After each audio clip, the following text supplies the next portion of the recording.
Hello friends, this is Vanita Kasar, working as an assistant professor in chemistry at Maratha Vidya Prasarak Samaj Nasik. In this video, we are going to see the TYBSc Chemistry semester 3rd. In that we see the first chapter, Chemical Kinetics. First of all, we see the recapitulation. In chemical thermodynamics, the interest is centered around the spontaneity of a chemical reaction and the extent to which the reaction occurs. The spontaneity of a chemical reaction is decided by decrease or increase of free energy of the system. If the free energy change is negative, that is delta G is negative, the reaction under consideration occurs spontaneously. On the other hand, if the free energy change is positive, that is delta G is positive, the reaction under consideration occurs non-spontaneously. Also, in thermodynamics considers only the energy relation between the reactant and a product of a chemical reaction. It tells the position of the equilibrium but not the rate at which the equilibrium is attained and mechanism of the reaction. Means in thermodynamically we only find out the position of the equilibrium but not exact find out the rate of reaction. So we need to study the chemical kinetics. In a chemical reaction can occur at a wide range of speed. Some reactions are very fast and some reactions are very slow. The examples of some reactions are very fast is that the explosive combination of mixture of hydrogen and oxygen when ignited. If the some reactions are very slow, the example is that the conversion of piece of iron to rust may require months of period. However, we study the some reactions which occurs in a conveniently measurable time and it is possible to measure their rates in the laboratory. Let we see the some examples. First we see the hydrolysis of an ester in the presence of sodium hydroxide. Hydrolysis of an ester in the presence of sodium hydroxide, we get the sodium acetate plus methanol. Another example is that decomposition of hydrogen peroxide, that is twice H2O2 in liquid, it gives the water plus oxygen. Next we see what is chemical kinetics. Chemical kinetics deals with the rate of chemical reaction and the mechanism by which they occur. Next we see the rate of reaction. The rate of reaction is defined as the decreasing concentration of reactant in unit time or increasing concentration of a product in unit time. Next we see the units of rate of reaction. The units of rate of reaction are usually expressed as mole, liter inverse, second inverse for reaction in solution and as mole per cubic centimeter second inverse for gaseous reaction. Remember that if the reaction is in solution, the unit is expressed in mole, liter inverse, second inverse, and reaction in a gaseous, the unit is mole per cubic centimeter second inverse. Next we see the rate of reaction depends upon. There are different factors which affect the rate of reaction. Let me see the first, temperature. If the temperature increases, the rate of reaction goes on increases. Second factor, concentration of reactant. The concentration of reactant which depends upon the rate of reaction, that is the rate is directly proportional to the concentration of reactant. Next factor is concentration of product. Concentration of product is also affect the rate of reaction.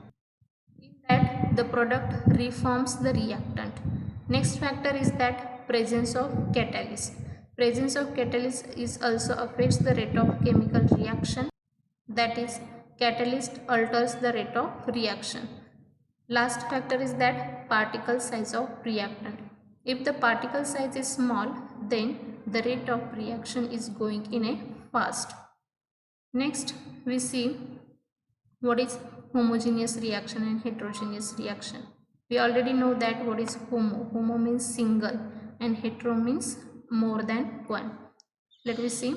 Homogeneous reaction occurs in a single phase, whereas heterogeneous reactions occur in a more than one phase. Our study is restricted in a chemical kinetics for the homogeneous reaction. Let me see the general homogeneous reaction.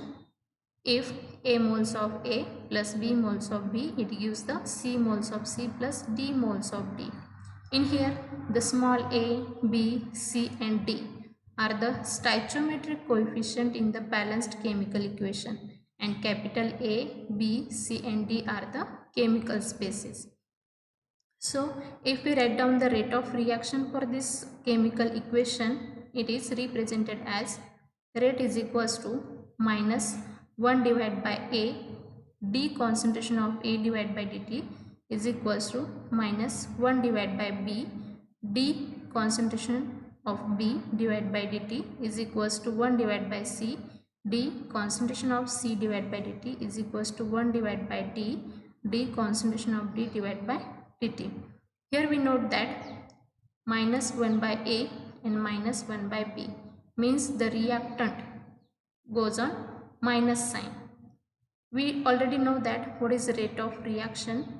The rate of reaction is defined as the concentration of reactant goes on decreases at unit time and the concentration of product goes on increases at unit time.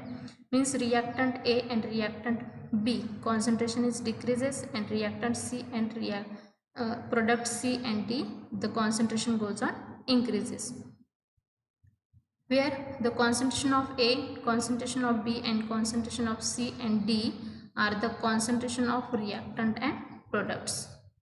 Next we see what is rate law. For the majority of homogeneous reactions, an empirical relationship between the rate at which chemical reaction and reactant concentration can be written. This relationship is known as rate law. Means chemical kinetics, we study the homogeneous reaction, and in that homogeneous reaction empirical relationship between rate of a chemical reaction and the reactant concentration can be written. This relationship is known as rate law. This will be represented as rate is equals to K concentration of A to the power n1 concentration of B to the power n2. Here n1 and n2 are the order of the reaction with respect to reactant A and B respectively, and capital A, K, is represented as specific velocity constant, also the rate constant. Next we see the what is molecularity and what is order of reaction. Let me see the difference between molecularity and order of reaction. First we see the molecularity. It is the number of reactant molecules taking part in an elementary reaction. We already know that what is elementary reaction. In an elementary reaction, that is unimolecular, bimolecular or a termolecular reaction. Unimolecular means one molecule is present, bimolecular 2 molecules is present, termolecular 3 molecules are present. Means molecularity is the number of reactant molecules taking part in an elementary reaction. The order of reaction, it is the sum of exponent of the reactant based on rate law. Let me see the next difference. It is theoretical property. Molecularity is the theoretical property and order of reaction is an experimental property. Next factor is that it is always positive, never fraction or zero. Molecularity is never fraction or zero. It means one molecule is always present in the elementary reaction. Next, order of reaction, it can be an integer, fraction or zero. Another difference is that molecularity property of an elementary reaction only. Order of reaction is the property of the both elementary and complex reaction. Next we see the rate equations. Means in the previous class we already see the first order reaction and second order reaction. Let me summarize this. Let me see the first order reaction. We already know that what is first order reaction. In the first order reactions only one reactant molecule is present. Its rate law is represented as rate is equals to K1 concentration of A. Its differential form is dx by dt is equals to K1 A minus x. Its integral form is K1 is equals to 1 by T ln A divided by A minus x. Unit of first order reaction is second inverse, and its half-life time, it is represented as T1 half, and its is a 0.699 divided by K1. Let me see the second order reaction. In second order reaction, if we considered as the equal reactant molecules, that is equal initial concentration, its rate is equals to K2 concentration of A square. Its differential form is dx by dt is equals to K2 A minus x square. Its integral form is K2 is equals to x divided by t A minus x. Another, if we considered as a unequal reactant molecules, that is unequal initial concentrations, we get the differential form is dx by dt is equals to K2 A minus x B minus x. Its integral form is K2 is equals to 1 divided by t A minus b ln b A minus x divided by A B minus x. A is greater than B. Let me see the units of second order reaction, and it is represented as a K. Second order reaction unit is liter mole inverse second inverse, and then the half lifetime of second order reaction is 1 divided by K2A. Thank you.